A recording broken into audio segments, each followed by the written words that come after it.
جگ بسم اللہ الرحمن الرحیم۔ اللہ رب العالمین نے قرآن پاک کے 29ویں پارے کی سورہ مدثر میں ارشاد فرمایا فی جنات یتساءلون عن المجرمین، کہ جنتی جب جنت میں چلے جائیں گے تو وہ مجرمین یعنی جہنمیوں سے سوال کریں گے، پوچھیں گے ما سلککم فی سقر، کہ تمہیں جہنم میں کس چیز نے ڈالا ہے؟ دنیا میں تو تم بڑے معزز تھے، بڑے پاورفل تھے، جہنم میں تمہیں کس چیز نے ڈالا؟ قالوا لم نک من المصلین، تو جہنمی جہنم میں جانے کی جو سب سے پہلی وجہ بتائیں گے، کہیں گے قالوا لم نک من المصلین، وہ کہیں گے کہ ہم نماز نہیں پڑھتے تھے۔ جہنمی جہنم میں جانے کے اسباب بتاتے ہوئے کیا کہیں گے؟ لم نک من المصلین، ہم نماز نہیں پڑھتے تھے، ولم نک نطعم المسکین، اور ہم مسکینوں اور غریبوں کو کھانا نہیں دیتے تھے، وَكُنَّا نَخُوضُ مَعَ الْخَائِضِينَ، اور ہم جو ہے کھیل کود کرنے والوں کے ساتھ مشغول رہتے تھے، وَكُنَّا نُكَذِّبُ بِيَوْمِ الدِّينِ، اور قیامت کے دن کو ہم جھٹلاتے تھے، یقین نہیں رکھتے تھے اس کا۔ حاضرین محترم، ان آیات میں جہنم میں جانے کے کئی اسباب بیان کیے گئے، ان کئی اسباب میں سے ایک سبب یہ بیان کیا گیا کہ ہم نماز نہیں پڑھتے تھے، اس لیے آج جہنم میں جل رہے ہیں، اور دوسرا سبب یہ بیان کیا جا رہا ہے کہ ہم مسکینوں کو غریبوں کو کھانا نہیں کھلاتے تھے،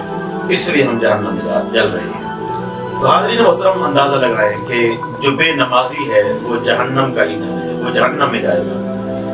نماز اللہ رب العالمین کی طرف سے انعام ہے، جس نے اللہ کے انعام کی قدر کی وہ دنیا آخرت میں عزت والا ہو گیا،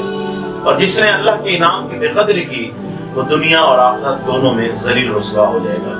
حضرت ابن حجر عسقلانی رحمۃ اللہ علیہ نے ایک روایت نقل کی ہے کہ جو شخص نماز نہیں پڑھتا، جو بے نمازی ہے، 5 سزائیں اسے دنیا میں دی جاتی ہیں۔ ویسے تو بے شمار سزائیں ہیں، لیکن جو بڑی سزائیں ہیں وہ 5 دی جاتی ہیں۔ پہلی سزا یہ ہے کہ بے نمازی کی زندگی سے برکت ختم ہو جاتی ہے، سکون ختم ہو جاتا ہے۔ دوسری سزا یہ ہے کہ بے نمازی کے چہرے سے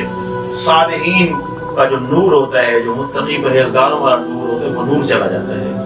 اور تیسری سزا بے نمازی کو جو دی جاتی ہے دنیا میں وہ یہ ہے کہ اس کی دعائیں قبول نہیں ہوتی ہیں، اور چوتھی سزا اس کو دی جاتی ہے کہ مسلمانوں کی دعائیں بھی اس کے حق میں قبول نہیں ہوتی ہیں، اور 5ویں سزا یہ ہے کہ بے نمازی دنیا میں ذلت اور رسوائی کے ساتھ زندگی گزارتا ہے، اور جب اس کے مرنے کا وقت آتا ہے تو بھوکا ہو کے، پیاسا ہو کے، ذلیل اور رسوا ہو کے وہ اس دنیا سے جاتا ہے۔ یہ مرنے کے وقت اس کو سزا دی جاتی ہے، اور جب قبر میں چلا جائے گا بے نمازی تو اس کی قبر میں تاریکی ہوگی، اور قبر اتنی تنگ ہوگی کہ دائیں اور بائیں سائڈ کی جو پسلی ہے وہ آپس میں مل جائیں گی، اور قبر میں ایک اژدہا، ایک بہت بڑا سانپ اس پر مسلط کیا جائے گا جو اس کو روزانہ ڈسے گا، اور اس کے ایک ڈسنے کی اتنی تکلیف ہوگی کہ اس کے ایک دفعہ ڈسنے سے وہ قبر والا جو ہے 70 غاز جو ہے زمین کے اندر دھنسا جائے گا، عجیب و غریب سزا میں مبتلا ہوگا۔ اور پھر قیامت کے دن بے نمازی کو جو سزائیں دی گئی، اللہ ابن حجر مکی رحمۃ اللہ علیہ فرماتے ہیں کہ قیامت کے دن جو بے نمازی کو سزائیں دی جائیں گی وہ یہ ہے کہ اس کو حساب میں سختی کی جائے گی، اور اس کو جو ہے اللہ رب العالمین کا دیدار نصیب نہیں ہوگا، اسے جو ہے قیامت کے دن سخت حساب کا سامنا کرنا پڑے گا، اور پھر اس کو جہنم میں ڈال دیا جائے گا۔ حاضرین محترم، عمل سے زندگی بنتی ہے، جنت بھی جہنم بھی، یہ خاکی اپنی فطرت میں نہ لولی ہے نہ ناری ہے، اللہ نے زندگی دے کے ہمیں دنیا میں بھیج دیا ہے۔ اب آپ کی مرضی ہے کہ بے نمازی ہو کے اپنے آپ کو جہنم کا ایندھن بنائیں، یا نمازی بن کے دنیا اور آخرت میں اللہ کی رحمتیں حاصل کریں۔ اللہ پاک ہم سب کو عمل کرنے کی توفیق عطا فرمائے۔